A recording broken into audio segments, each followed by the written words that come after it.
Ladies and gentlemen, welcome back to the StarLadder ImbaTV Dota 2 Minor Season 3.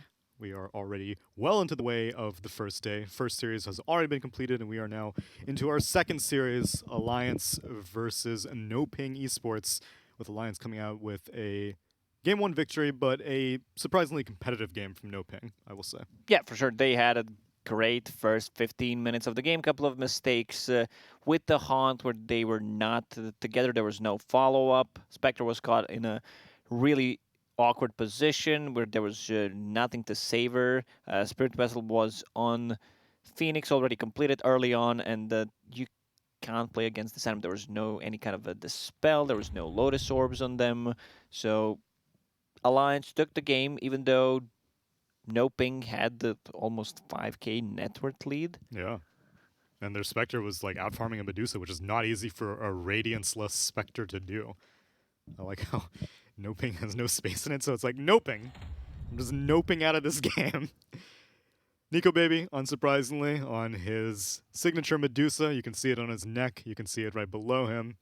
Man's a surgeon on the hero. 730 GPM, heavily out-farming Costabile on the Spectre, which again, without a Radiance, it's difficult to keep up the numbers against a Medusa, but still, for a first phase Spectre, I was very impressed with NoPing.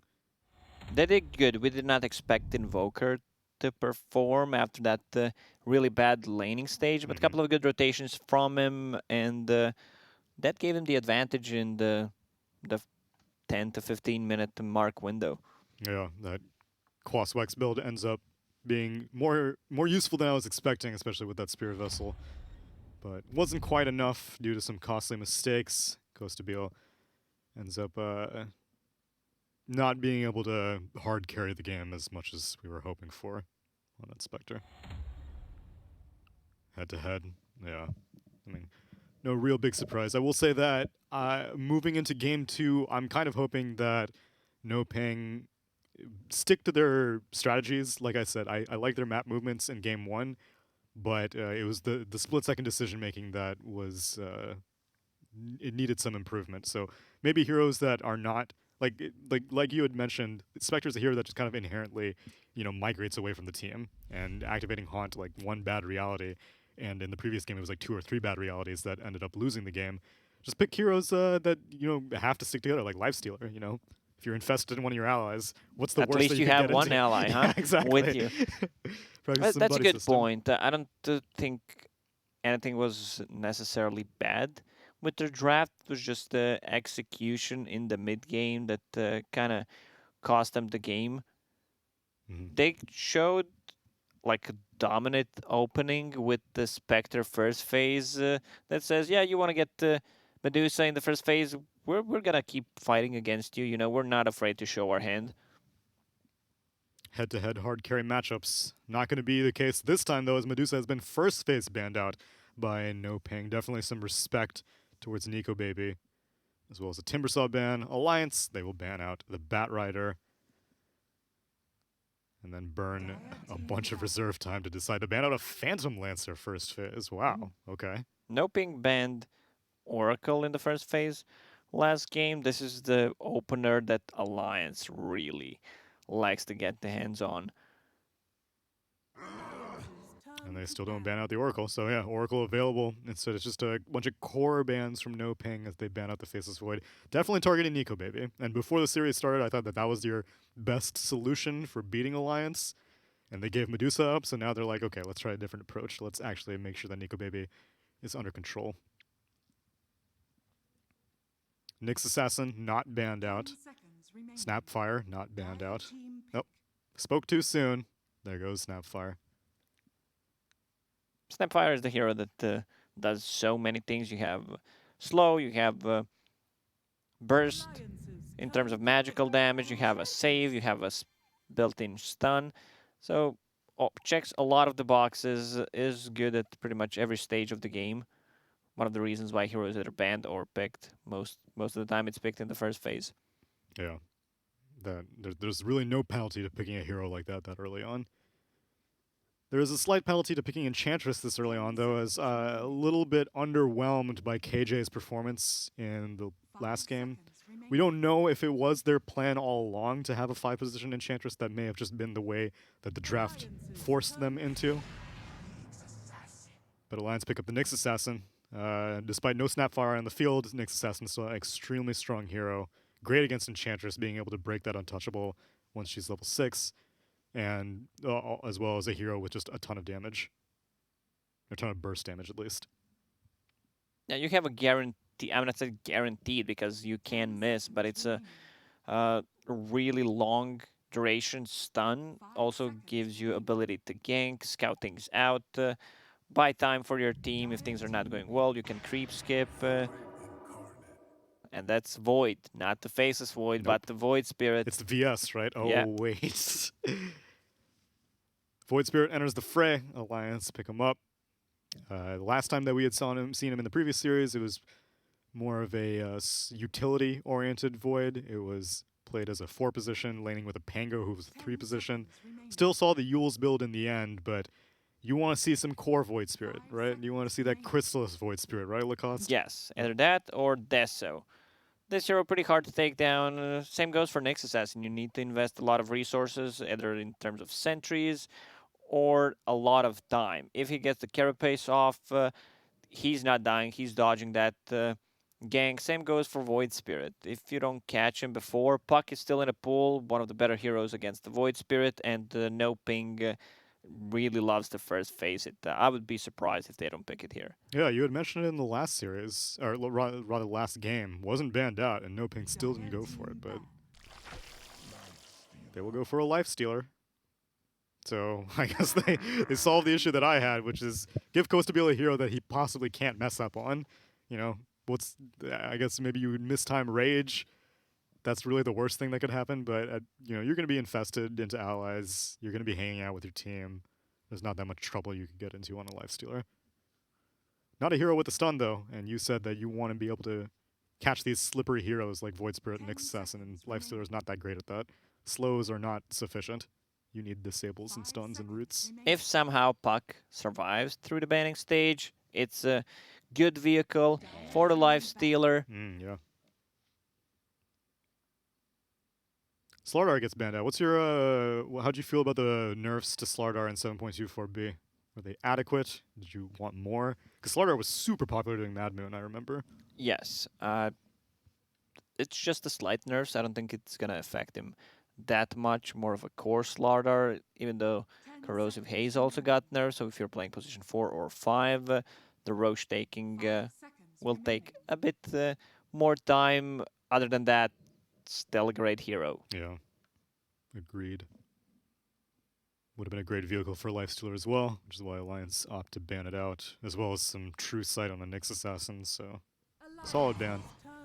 NoPing, ban out the Razor and the Morphling. Razor definitely needed if you're playing Lifestealer. You do not want to have to lane against that hero. Same goes for Morph. Like, you don't necessarily have to ban it, but having a free BKB on a hero like Morph is not what you want to actually give him to. Yeah. Yeah. Still have some of the other classic melee counters like the Monkey King or the Ursa still available if they want to lane that up against the Lifestealer. And aside from that, you could look for anything BKB piercing disable. Yeah. First one that comes to my mind, always Razor. You can always go for Legion Commander, where you have a guaranteed stun and you have a Dispel against the open wounds, so Lifestealer will be kited in the team fights. Beastmaster potential. I know Yeah. 33 definitely likes that hero quite a bit. I want to see stuns. I want to see control in the next 1-2 picks from NoPing. I'm with you with the Puck. I think Puck's a great pick. And Mars is going to get banned. I hear Mars is actually like super good right now. Like one of the best heroes right now. That's what I've been told. Who told you that if it's not secret? I unfortunately do not have Puppy's phone number. Otherwise, I would call him up and be like, "Yo, what's your opinion of Mars?" But Yo, back me up here. yeah, give me some credibility. People don't trust me. But Alliance have banded out both games. I don't know if it's maybe just a NoPing favorite or if they legitimately think the hero is very strong. So you have 2 Dispels against the Lifestealer, no burst damage. whatsoever in Lifestealer and Ench, which gives Oracle time to get his ulti off, get any other spell off. Like, this hero is so good against Lifestealer. You have a disarm, forcing him to pop his rage. Yeah, it seems like NoPing are just interested in all the core bands. Give me that puck. That's what I want to see. Yeah, now it's a hero who can also jump on Oracle as well. Illusory Orb, just the Waning Rift Silence in general is just great against Oracle.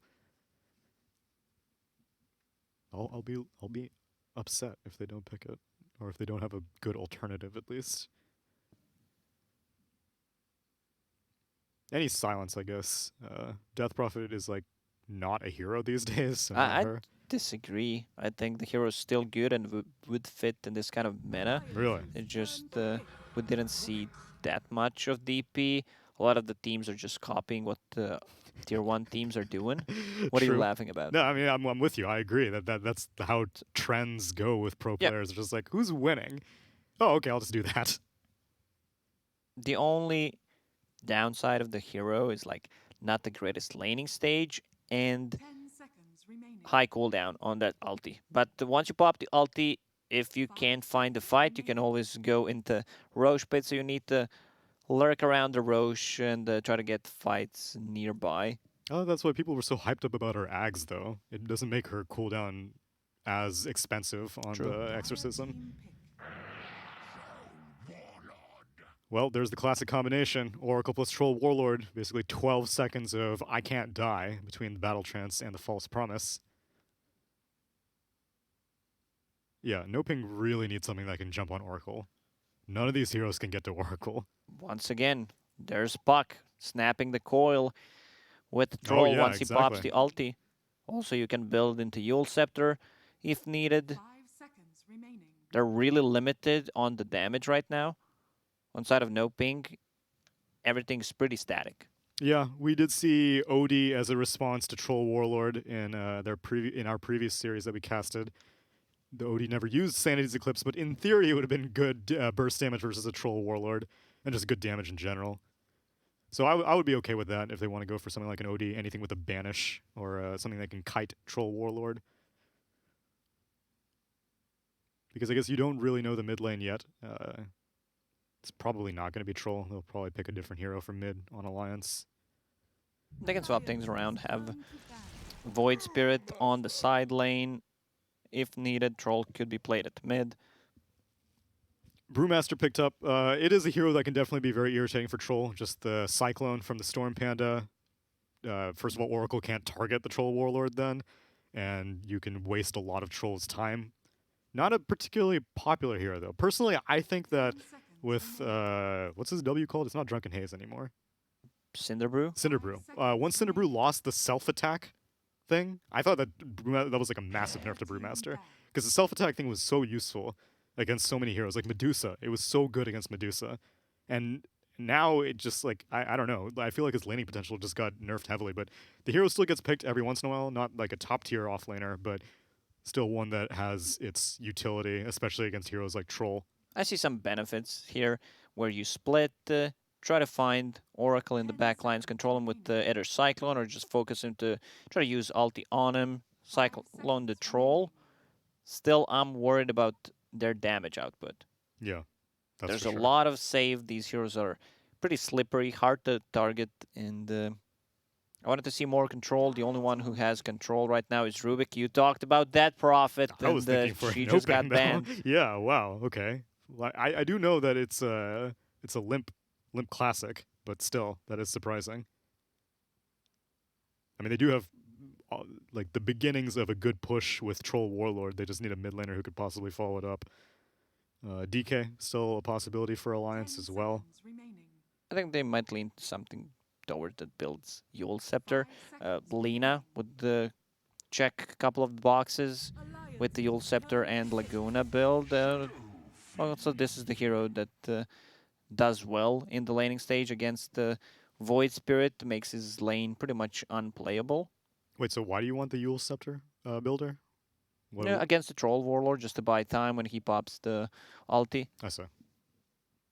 Well, technically there is the SF mean, Yules yeah. build. I don't see it that much these days. I think it's the build to go for here. Like you want to blow people up. Yeah, before Oracle can And get his have hands on him. Like, yeah, it's cheap item, gives you mana problems that Shadow Fiend has. So you can farm the jungle and the lane, keep spamming it with a couple of clarities running. And it's an item to set things up, cancel the TP, and also you have a defensive mechanism with it. Dude, I'm down. Whoa. So it's not going to be the Void Spirit. It's not going to be the Troll Warlord. Instead, it's going to be a Templar Assassin mid. All these bans, and they don't get one of the most difficult for Shadow Fiend to deal with out of the pool. And it's a signature hero for Limmp as well. Alliance 4DR. Oh man, he came has with the plan. This was yes, they did. a pretty well set up trap from them. Picking Void Spirit, then expecting a counter, and Shadow Fiend. I said in the previous series, Shadow Fiend / Puck, one of the better heroes against the Void Spirit, so they shifted towards position 3 and picked Templar Assassin on the mid lane. This is the power of having such a versatile hero like 30, or versatile player like 33. You can just you can pick anything in the first few phases. Last game it was the Phoenix. We had no idea if 33. If it was a core Phoenix here, it could have been a 4-position Void Spirit. Ends up being a 3-position Void Spirit. So definitely fell into the trap. Shadow Fiend he's not going to have a good time in the mid lane versus this Templar Assassin. Oh, he's not. I mean, you can always recover with Shadow Fiend in the jungle, but if you lose the tier 1 tower, that's going to be tough. Like invading the jungle, setting the traps, also Void Spirit is a hero that can make a lot of stuff happen. He is the assassination position 3 here, doesn't build into like these pipes. Handsken, once he gets level 6, they're going to start hunting you down. Yeah. Someone is going to have to take over that offlane, though, because, I mean, you do have a Lifestealer. Lifestealer is a very strong carry right now, despite the nerfs to Desolator and Maelstrom, still one of the top-tier carries, and one that can go head-to-head against Troll Warlord. The mischance from the Whirling Axe is not going to be that big of a deal whenever you have Rage, and if things get a little... If Troll Warlord activates Battle Trance, you can just hide in front of one of your allies with Infest, so the carry head-to-head will be very interesting, but the mid head-to-head, definitely Alliance favored with that Templar Assassin. And then offlane, we'll have to see what Tavo's capable on Brewmaster. Personally, like I said, I think Brewmaster has been nerfed. I don't think he's that great, but if you're able That's to a good point that you said about Cinder Brew being changed, no self-attacks anymore. Yeah. It's not as good. Like, this was the spell that scaled well against Exactly. these heavy right-click heroes. The stronger you get, the stronger it is. It's not the case anymore. And once again, I'm worried about the lack of control. You have Lifestealer, Enchantress, Shadow Fiend, they don't provide any. Nope. They give damage, but they don't really give much disable. You just have to hope that Rubik, I don't know, steals Impale or something, or Carapace. As we jump into game number 2 of Alliance versus NoPing here at the 3rd major of the season. No real gap closers. So besides Brewmaster. So Fata should have a decent time getting his spells off. What about the Blink Yules SF build that is almost assuredly going to be the thing? It's okay. I don't mind. Like, getting BKB here should not be the priority.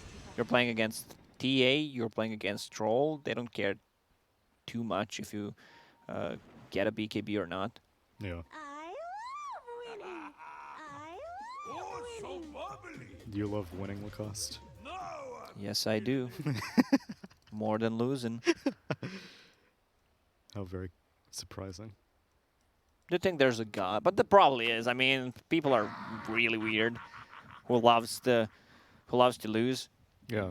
I went to masochists. a local LAN cafe, and there was this guy who had like 73 MMR. Whoa. He's playing with one hand. Like, I mean, he has both hands, oh. but he's playing with one hand intentionally. only. Yes. Whoa. Like, that's the way he plays, you know? Dota is a chill game. So does he click on all of his spells? He clicks on everything. Then Whoa. I was surprised. What does he do with his left hand the entire time? Just Don't chilling. answer that question. No, but I was surprised how fast he finds the game. Like, he queues and 5 seconds after, he finds the game. But maybe it's like with a bunch of like low priority people. There's like whatever, just send the double-digit MMR guys to wherever the low behavior score people Could are. be. I mean, it's a big game. Even though people saying it's dying, still lots of people playing the game, even at some ungodly MMR like that. All right, range creep secured, double raise on the Templar Assassin. Things could be worse for this Shadow Fiend. Oh, does not get the third raise off. Refraction blocks it. Offlane, got the Rubik and the Brewmaster laning up against the Oracle and the Troll Warlord. A lot of synergy between Brewmaster and the Rubik. You pop Cinder Brew, then use Fate Bolt to ignite the damage. Yeah. But you can dispel it with Fortune's End, so it's not that effective in this kind of a lane. Whoa, Aether Remnant plus Impale onto KJ's Enchantress. That is a lot of damage. One more right click will finish off that dough, and First Blood goes the way of Handsken's Nyx Assassin. Whoop. Open Ruins was being popped off, but probably not going to get a kill. And Enchantress returns. Whoa, okay. May be able to do a little bit of damage to 33. Wildkin dies though, so no dice. Mid lane so far so good for Limmp. 10-3 against the 4-0. He just hit level 3 on Shadow Fiend. Alright, he steals the Region Rune from Shadow Fiend. That's the big one, replenishes his mana. 40R would be extremely happy if he could get his hands on that. I mean, Limmp will just like tank all of this, yeah. I'm actually surprised he didn't go a little bit further.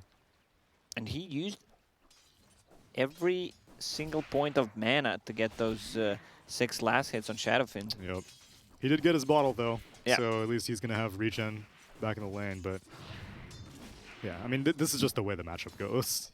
It's just how much can you stem the bleeding? You're going to lose no matter what. It's just the question of how badly. And if they really want to shut him down, I'm sure that Alliance can start trying to block his jungle camps as well. Make sure that 40R can't get any stacks that he can raise down for quick souls. Rubik should be the one controlling the bottom rune for him. Has telekinesis against the TA, super effective, but they need to work as a team, otherwise Shadow Fiend is gonna get stumped. It's already not looking good for him, so he needs some kind of help.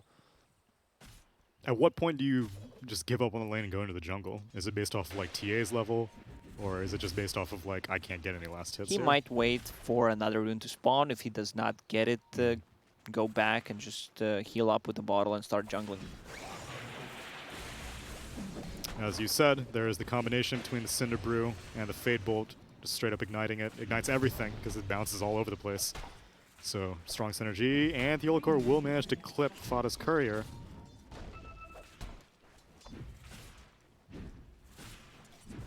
Yeah, it looks Nyx like Assassin lurking around the mid lane. Oh, 40R, you're a long way from home. He manages to get the Impale. 40R goes for the raise on the range creep. Gets a Fairy Fire, still alive, going the other direction. Boots on Handsken. Handsken, one more attack, and he gets the kill. And now the rune will spawn bot. It was a haste rune. Would have been nice for Shadow Fiend, so good timing on that rotation from Nyx Assassin. Instead, Limmp is going to get that haste rune. And he may just wait until Shadow Fiend respawns, or yeah, he's eyeballing. He's waiting for him to show up. Ward is scouting Limmp, so Shadow Fiend needs to adjust. Let's see if he decides to TP. Yes, he does. Yeah, he does. I mean, it's no soul Shadow Fiend, but I guess it's not really worth it. You're already winning this lane so heavily. Do you really need to go for another kill? Still has a couple of seconds left on that haste rune, but no refraction, so does not want to commit to trying to get a kill on SF.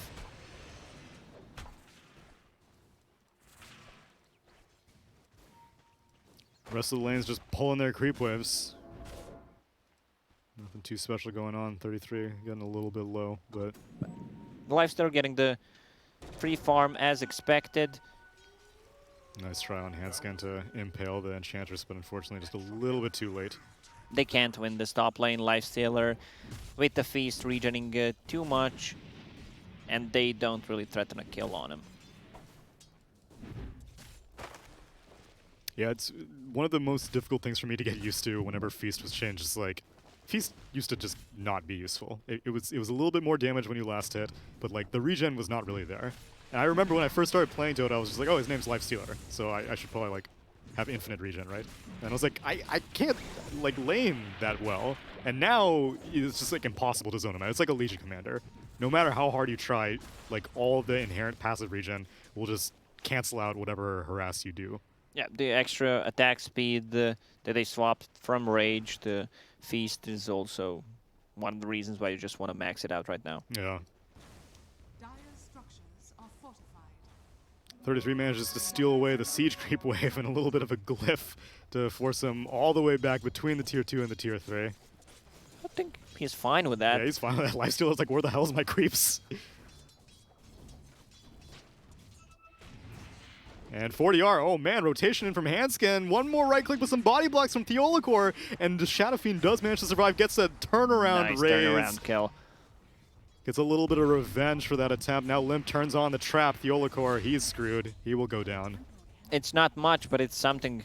He's in this kind of situation where any kind of gold will help him get back into the game. Nice rotation. They're playing around the catapult timings. TA. Magic Wand, 2 raid bands, extremely tanky at the moment. Yeah, I'm glad that she's not jungling. I feel like a lot of Templar Assassins are like, oh, let's go to my Ancients or something like that. For Radiant TA, it's obviously much more difficult, but she knows that she is just making life hell for this Shadow Fiend, so why bother going anywhere else? NoPing will have to bring another sentry on the mid lane. If Shadow Fiend gets hit by Psionic Trap, he's dead. Yeah.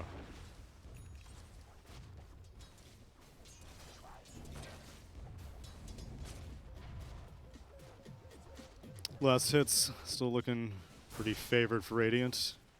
And there is a trap on this high ground. We will see if Dire are able to get rid of it, because like you said, if he gets clipped by a trap, then that is a guaranteed kill on a Shadow Fiend. TA needs to be close. Right now she's just jungling, giving levels to Handsken. Top lane, not doing well for Alliance. Yes, Void Spirit is getting some kind of a farm, but you also have Lifestealer, who's free farming at the moment. Free farming and does not manage to get the last hit on that creep with the Centaur stop, but he dodges any potential ganks, which I don't think he's killable right now.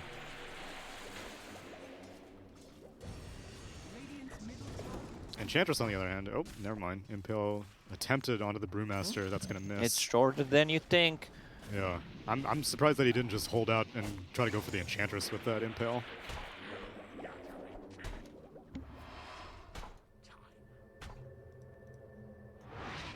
A lot of heroes moving around and not a whole lot of kills happening as a result. Lifestealer was managed to escape from the Templar Assassin up top, and bot, the Nyx Assassin, not able to get an Impale kill. Handsken now spots out the Rubik. And Shadow Fiend's here also, but he gets the Carapace on the raise. Telekinesis, as well as an Impale being traded. And yeah, a lot of heroes just showing up. Not a whole lot of kills happening. If they use Telekinesis, they can't get the kill. Like if they misuse it, because there was a really nice stun and the Carapace from Nyx Assassin. They're really limited on the catch right now. So why did Templar Assassin come to this top lane? She was doing just fine in the mid lane and attempted to gank on Lifestealer and then was just like, all right, this is my lane now. Is it just because Void Spirit can't lane against the Lifestealer? They also want to give Void Spirit some kind of farm, and TA puts a pressure on the Lifestealer with the Side Blades. Yeah, right now Void Spirit in the mid lane. They still have that trap. Outpost going to be claimed top. And it looks like Enchantress is going to claim the bot one as well. Davo is level 6 if he wants to dive Fata and try to get a kill on him. Clap. Yeah, he needs to use the split if he wants to get a kill. Yeah, split comes out on the bot lane. It's Wildkin Ripper. And last hit. Tornado. Actually, the tornado gets the last hit. And I'm not talking about Cyclone from How Storm. much damage per second is the Wild Wing Ripper Tornado? That's a good question. I have no idea how difficult it is to get that last hit. But Yeah, all right. Enchantress gets it. Great for her. It's the same scenario when you have this range creep. You're trying to get the last hit on the tower, Yeah, and that's true. somehow he gets it with the 25 damage. I think you want to have a bigger kill Nope. when the your Core. Brewmaster gets level 6. Will 33 use his last astral step? No, he will let the Core live. Yeah, so they use the split, and I mean, they get a tower out of it also. So it's not. It wasn't just one kill. It was a kill and a tower. Dire's middle tower is under attack. And it looks like they have the same strategy. I see a whole bunch of Dire sentries on the bot half of the map. I imagine they're just going to bring more and more of them to make sure that this Templar Assassin or this Troll Warlord can't feel safe farming their jungle. Although this time KheZu is moving around. And last time as the Spectre, he was just kind of everywhere but his team. And now he's joining his team, which, you know, that's what you need to do as a lifestealer. Still going to go for the Maelstrom first item. It's, despite the nerfs, it's still pretty much the go-to build on the lifestealer. Depends what you're playing against. If you watched Mad Moon, the way Miracle itemizes, the way they play like this 4 protect 1 strat where he buys these cheap items, Armlet, Deso, and they have tons of heal and they just play around him. Where he snowballs, they go for the towers, they don't have like any kind of tower damage, but they siege with the lifestealer. Right. That's not going to be the case here. I mean, he's trying to do some solo sieging, but the rest of his team is finding out other targets. They find the Oracle, trying to do some counter warding, uses the ult on himself. Handsken comes in with the Vendetta, misses the Impale and the Carapace, but it seems like they will still get the kill on Theolacore's Rubik. Radiant's middle tower is under attack. Same exact idea, though. Same exact idea as last game. A whole bunch of NoPing's heroes grouped up around this bot tier 2, making sure that they just choke Alliance out of their jungle. Alliance still finds the farm on the top part of the map. Limmp staying 1,000 gold ahead of Lifestealer at the moment. Has a freshly bought Blink Dagger, which will increase her farming ability, like jumping from camp to camp. Also gives her more kill potential on individuals. They don't have any kind of lockdown besides Rubik's Lift, so she can do whatever she wants in fights. So you're saying that's why she went for the Blink Dagger as opposed to the Deso, which I guess is the other Still, the alternative. extra -2 armor from Blightstone and Meld should be enough. Yeah. Once you pop that Deso, all right, Brewmaster split, fake it out. They get the deny on the tier 2, but that was the real first siege from NoPing. It took them like 5 sieges last game to successfully take down the tier 2. This time it was just an Enchantress and a Brewmaster, and they didn't even have to use the split. Brewmaster manages to get out alive. And yeah, they're just farming Alliance's jungle. But Limmp is like, all right, fine, whatever, I'll farm your jungle on your side of the map then. Which, if you went for a Blink Dagger first, this is not what you wanted as a Templar Assassin. You would go for a Deso first if you were like, well, I just have to farm all day. Blink Dagger means like, I want to fight, I want to find some kills. And NoPing are just grouping up constantly. There's no opening for Limmp to be like, here's a solo pickoff target. He needs to play with Handsken. Handsken was a bit busy at the bottom lane, also getting some XP on the mid lane, but yeah, it seems like they want to group up 2 of those and get a kill. I mean, Deso is going to come online around 15-minute mark. She just flash farms with this Blink Dagger, and the Blightstone puts a lot of pressure on the tower. They have no overtime damage. With the Blink Dagger, she can do this, play more aggressively, doesn't need to care about being caught. Yeah, even without the Deso, she's solo pushing this tier 2 tower. Handsken shows up and no Handsken, contest. what a bro, huh? What a bro. Came in for the help. Astral manages to catch out KheZu. It's just 33 versus the world, though. He gets telekinesis, and the double ray is going to finish him off. Does no one want a team fight? Is team fight just a thing of the past? We're just going to give up towers? That's now the 3rd tower given. Oh, never mind. Almost a 4th as Limmp starts sieging a high ground. Has enough for one of his Mithril Hammers for the Desolator. And yeah, no one wants to fight for some reason. This benefits Alliance way more with the item build that they're going for. Troll, Battle Fury, which will increase his farming ability. Give him Cleave, great against the Brewmaster split if he does not micro it properly. So right now he's still not ready to fight. Shadowfin just picked up his Yule Scepter, needs 1 more point So he is going for the Yule to side. get level 2 ulti. Bounty Rune claimed by Handsken's Nyx Assassin. Dire's Or wait, oh no, he attacked it. Never mind, the Enchantress attacked it. Yule's gonna be debuted onto this next assassin who's Vendetta. They get the dust. 2 raises. Will he get the 3rd raise? He threatens it. Animation cancels it. Handsken. It's pretty slippery. Adriano should have his E-raise up soon, but Handsken... He's out of range. He's out of range. And he's out of sight, out of mind. Handsken survives. So now that you have this Yule's, I guess what are the biggest concerns? Oh, Dissimulate used, 33. He's going to get out. He still has both of his Astral Steps.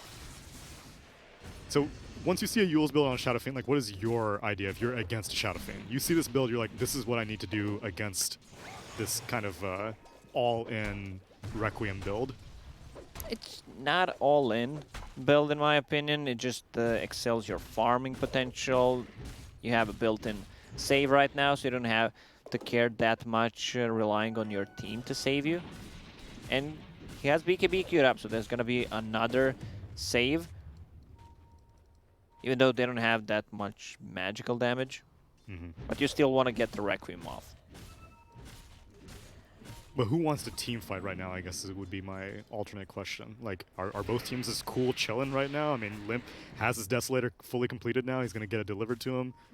Battle Fury on the Troll Warlord means that he probably wants to sit back and farm. And like you said, for the Shadow Fiend, having the mana regen of the Yule just means that you can just raise down camps left and right. So are both teams just chilling? If Alliance can poke them, try to provoke a team fight, get out with just using False Promise and forcing Brewmaster to use Split, then they can use that to try to get the Roche with the freshly bought Deso and TA. Okay.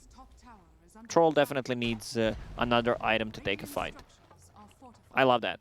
If you're going for Battle Fury in this kind of scenario where your team is not that far ahead, you go for BKB. Yeah. Because the Battle Fury is already going to slow you down a fair amount, and then if you go for like another greedy item, then like your team is not going to be able to fight for ages because you just can't enter a fight. TA is going to be able to do enough damage that you just need to make sure that you draw the focus away. Correct. Like TA buys the time for Troll, and then he comes and helps out in the mid game once he gets that BKB. Smoke up on Fata, and they've got Handsken Vendetta up. But that is a lot of NoPing heroes here. Although you did just now complete the Yule Scepter on Void Spirit. 33 has that, so it's not going to be easy for Shadow Fiend to be able to get this Requiem combo off, but it is also just a defensive item as we jump into a quick replay where 4DR was somehow able to survive. The Theolacor gets some slick body blocks, the Psyblade not able to cut through, and here was Fata doing some dewarding. In this replay, we can see that some lack of disables/stuns in their lineup, where they can't even take down Oracle once they find him with position 4 and position 2. It's pretty hard for them to get a gank going on, unless Rubik steals Vendetta. Yeah, you need that vision hero. And seeing as how they don't really have a vehicle for Lifestealer, he also, like, it's difficult to make Lifestealer +1 for something. Is Brewmaster going to get a Blink Dagger? What's Brewmaster? I know he finished the Vlad's up just now. Still far away from it. Okay. 1.5k gold away from that Blink Dagger, and when you gotta go, you gotta go. You're having a bathroom pause. Discord bug.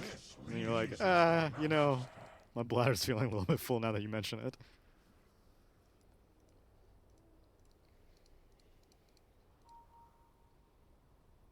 Doing a lot of clicking there, Cost. I hope you're getting a lot of good information. Oh yeah, that's what I do. One of the reasons why I don't observe ever people would get sick because I click too much. You got that like Seneko camera control, you're just constantly flipping around the minimap. I think there was one other player, I forgot who it was, but they recently transitioned into support, and they were like, Seneco's like the support player, the stream that I watch the most, because how he just like is constantly moving around the map and just getting information like 24/7. That's what he hopes to achieve. But to me, I would vomit after 5 minutes of that. That's what I do. I'm kind of used to that, so definitely should watch Soneko stream. So you're telling me you want an observer role for the next DPC season, right? You know, screw the paneling, screw the casting, put me on obs. All right, let's see if the smoke can turn into anything. A whole lot of traps lined up here. Never mind, NoPing's gonna back off. JK. No fight. This is going to be a big item on Lifestealer. Heaven's Halberd against either Templar Assassin or Troll. Great kiting potential. Pre-BKB, they can't do anything about it. Yeah, just the evasion in general will be very nice.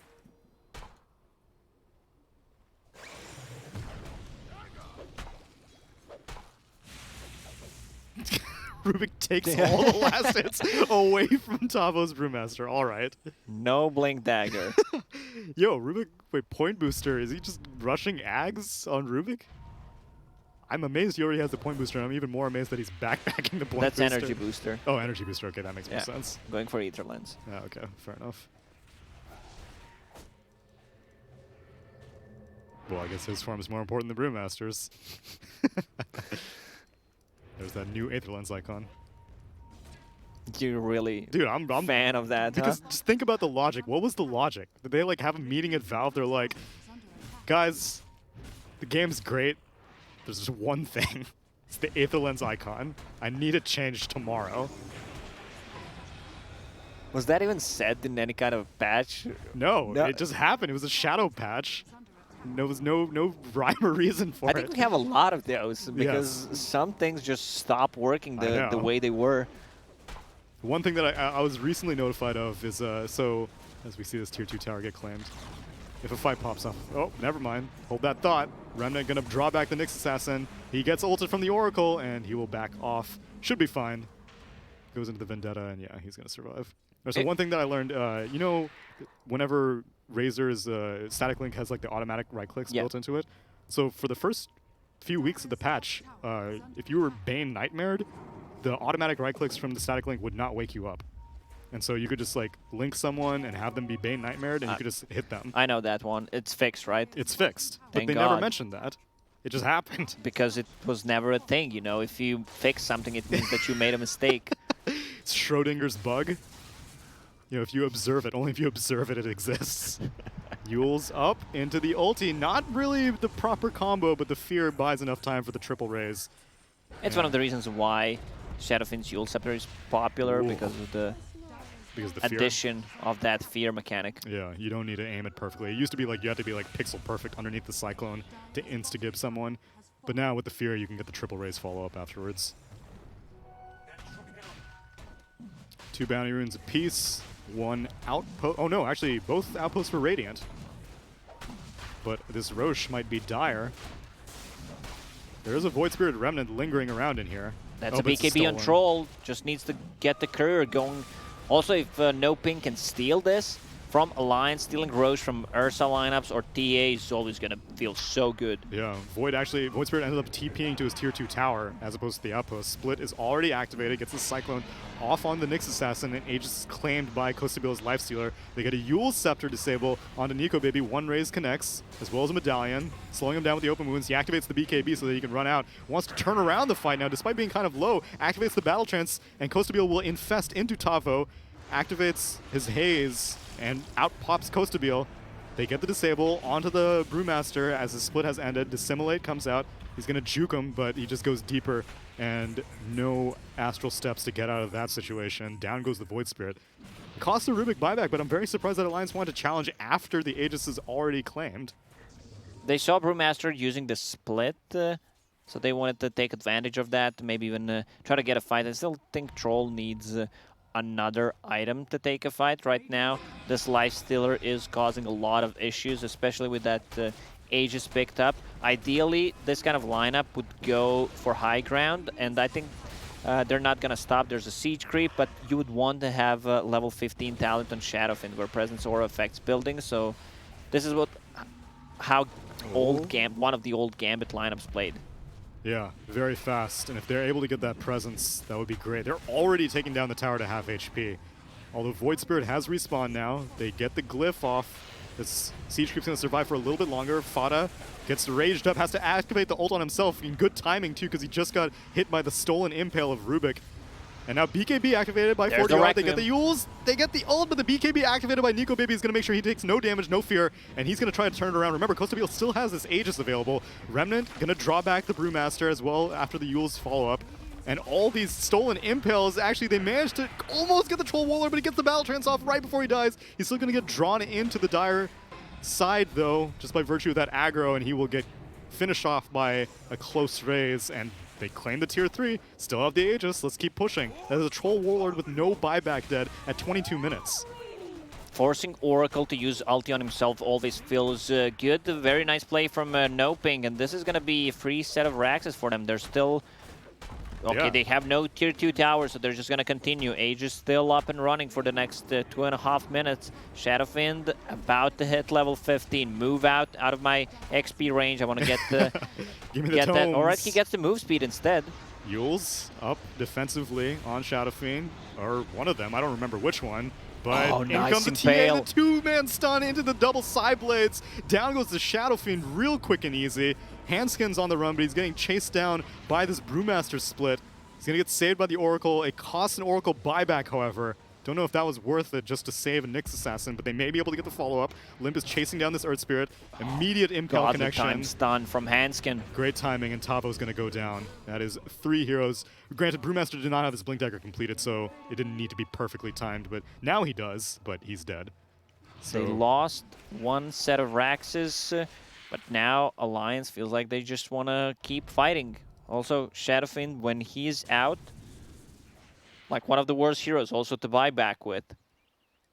Not having enough souls, so you can't use the Requiem. Yeah.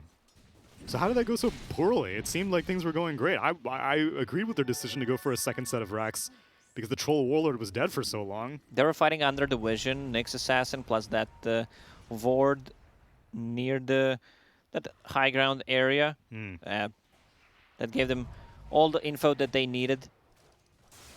Right now, I don't think they have anyone who deals with the Lifestealer.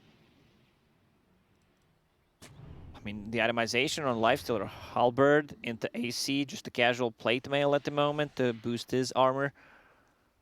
Yeah, like what can they do against Lifestealer? None of their heroes really build into things they can easily... I guess maybe a Basher on the Troll Warlord could be nice. Right now he's going for the Sange and Yasha. I'm sure the status resistance would be quite useful against these Brewmaster Cyclones. But yeah, Lifestealer, it's not going to get that much easier for Alliance. He definitely needs a Basher. Might still swap things around and go for Basher now, or just keep that casual Yasha.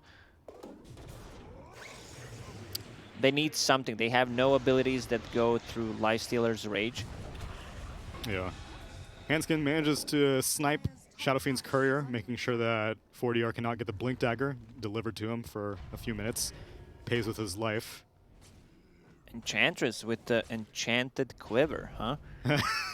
That's one of the best items you can get on some of That's these true. like ranged heroes, even though she is position 5 in this game, still deals a lot of damage, almost full Solar Crest on her to boost some of the armor and either on the enemies to lower it or against the Troll Warlord and Templar Assassin extremely efficient. Yeah. Quickening Charm picked up on Alliance. Either the Nyx Assassin or the Oracle would love to have that. Oh, Nyx Assassin with the casual Craggy Coat. Oh, jeez. Well, I mean, there's a lot of magic damage, though, on the side of NoPing. It'll help him against Lifestealer, but, like, we see all these raises just shredding the Nyx Assassin. And Blink Dagger completed by Fata. This is a relatively farmed Oracle, despite having to buy back. So you can stay away from the fights. Just pop that ulti. Like, his primary target is the Troll to keep him alive. Yeah, but I think this Brewmaster, every time he splits, he just immediately invises on the Storm Panda and is like, where the hell is this Oracle? I'm going to find this Oracle as soon as I can, just Cyclone him. Troll approaching his level 20 talent, that's a big one. The 40 damage makes things a lot easier for him to deal with the Lifestealer. Freshly bought AC on him. And what talent did Shadowfiend end up going for? Move speed talent. Okay, so he did not go for the presence, surprisingly. but they may not need it. You got an AC, you got a Solar Crest, you got a Siege Creep. KheZu ripping through this tier 3 tower, activates the Rage. Glyph is popped, and they will back off. Dire not going to use their Glyph to save the Siege Creep. But another creep wave's coming. And Rubik managed to actually steal the Carapace. Not going to commit to the high ground. KheZu waiting for it, activates Rage. Now he goes with the Solar Crest. Free tier 3 tower. So much patience from NoPing to get the Yules. But immediate counter initiation by the Brewmaster. They get the Remnant as well, but so much damage. Oh, but he gets the gets Infest, but he goes into another target that's just as vulnerable. Down goes the Enchantress, and the Lifestealer quickly follows it up. forZe not able to get into the fight. He activated his BKB, but he just has to run away. Same concept with the Brewmaster. He's going to go back into his normal form, blinks out, Are under attack. and he's going to be okay as that is their Mango Tree. That's the downside of the Brewmaster, at least in my book, where you're not fighting, you're not playing as a team together every single time. It's off cooldown, you want to use it. And against Troll Warlord, the mischance, the built in Kyiv from that Battle Fury, like you need to split those rulings, otherwise they're just gonna die. And Lifestealer, he thought, yeah, I can't die, I'm pretty farmed, but Troll pops the ulti. He also got the stacks before, since Lifestealer was sieging the tier 3 tower. Yeah. And nice setup from 33 with the Yule Scepter combo into Ether Remnant. He timed that perfectly. It was like literally a like wild rage. Like I didn't even see like an unraged Lifestealer. He just got the Yules off instantly into the Remnant. And that's like a guaranteed combo. I'm just curious what the Shadow Fiend was up to, because I feel like if anyone was going to save Lifestealer by giving an Infest target, it should have been the Shadow Fiend who had a BKB, not the Enchantress.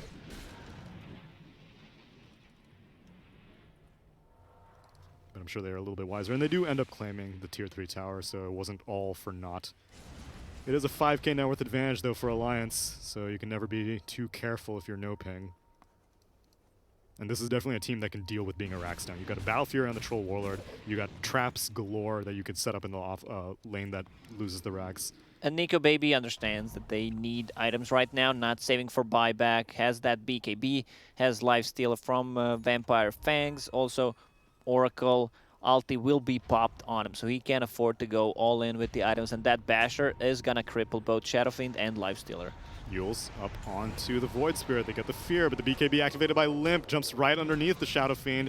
He has to kind of run away now, though. KheZu activates the Rage, starts targeting Handsken on Look the at Nyx those Assassin. rulings. They're getting destroyed. The Earthband is already dead. Or no, the Earthband is last man standing, but he gets killed very quickly afterwards. Down goes Tavo, and the stun going to make sure that the Olacore cannot get out. One Astral Step used. He's chasing KheZu. Yeah, this Troll Warlord is such a strong damage dealer right now. They're holding the high ground. They jump up, get the Yules off, but KJ is going to go down to all the magic damage. Roche will respawn in 39 seconds. It's being pinged out. They have a trap inside of it, so they know exactly when it's going to spawn. Yeah, that Brewmaster against the Battle Fury is not doing anything. I think at this point you can't initiate on like these secondary targets. Like it either has to be the Nyx. It either has to be the Oracle or the Troll. The Nyx Assassin initiation is not going to win you a fight. Alliance are mobile enough with the Blink Dagger of Oracle and all these traps and Void Spirit just being very mobile inherently, that they will immediately be able to converge on any target. There is no burst damage or no ping, so this Void Spirit can decide to like go in, fish for some kind of information where they are. Same goes for Nyx Assassin. He will get the Carapace off. Yeah. So another failed initiation on target means that they're going to lose Roche very quickly. Nikobaby. It's going to take the Aegis Cheese. We will see. Looks like Templar Assassin will take that. And this Yules build from Shadow Fiend, this is the point of the game where you're like, what do I do with this item? KheZu gets his TP, or he gets his outpost channel cancelled, but it's not at any outpost minute mark, so who cares?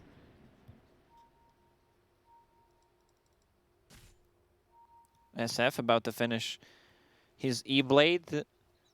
That's a lot of magical damage, but he's really limited on the levels right now. Only level 18, while TA level 22. Troll level 23 at the moment. I guess the idea with like between the halberd on Lifestealer and the E-blade on Shadowfiend is That's a just lot like yeah, a lot of no guiding right click. potential.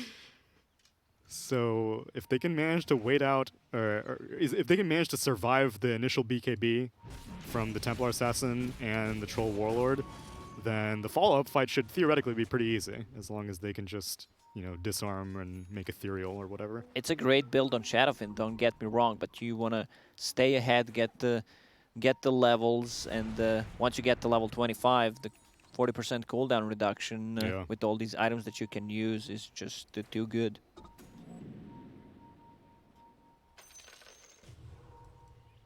Limmp looks out. And Alliance, with their substantial net worth advantage, having the Aegis as well, they're under no pressure right now. So many sentry wards. Good God. Look at the map. There's like so many of these hollow dots all over the place. Enchantress finally picks up a gem. Last time I checked, sentries were limited. I know, right? I'm like, how is the stock like this much?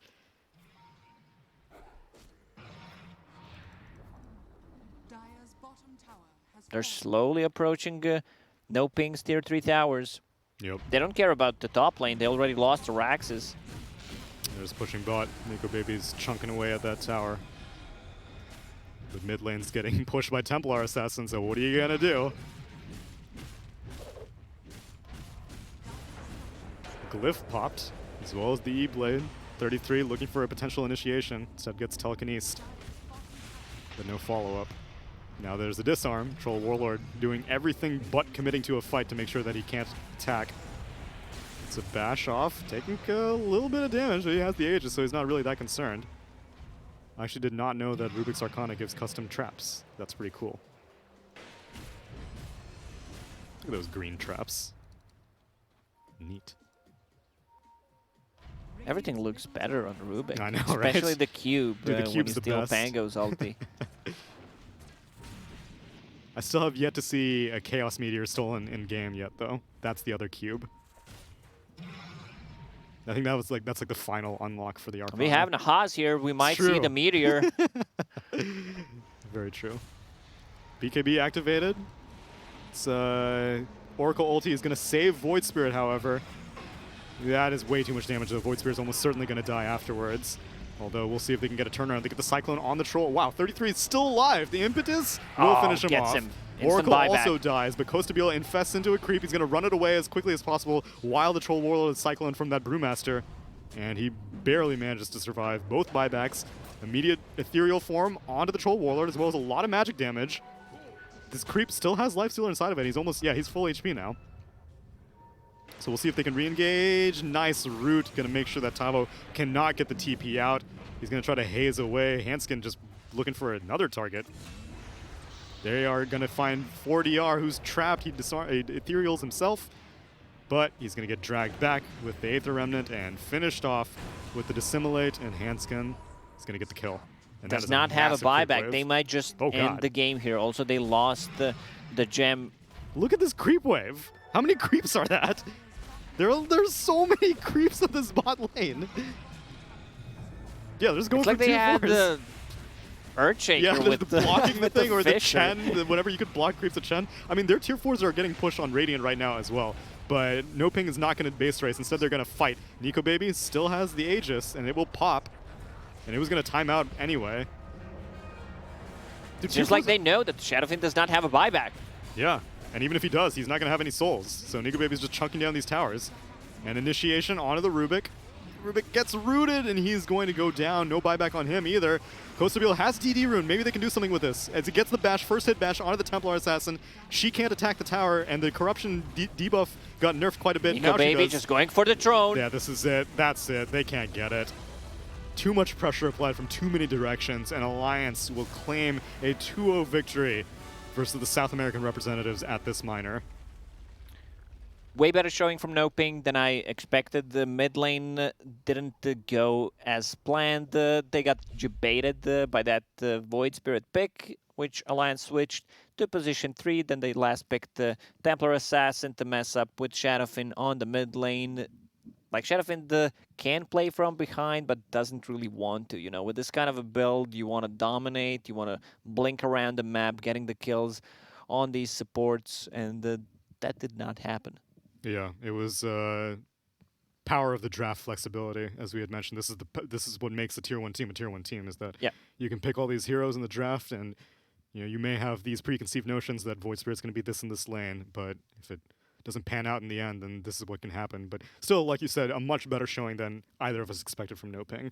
They were both fairly competitive games. We didn't see any outright mistakes. There were no errors from NoPing, really. It was just, aside from a few bad realities in game 1, it was mostly just them being outplayed by a team that's a little bit better than them.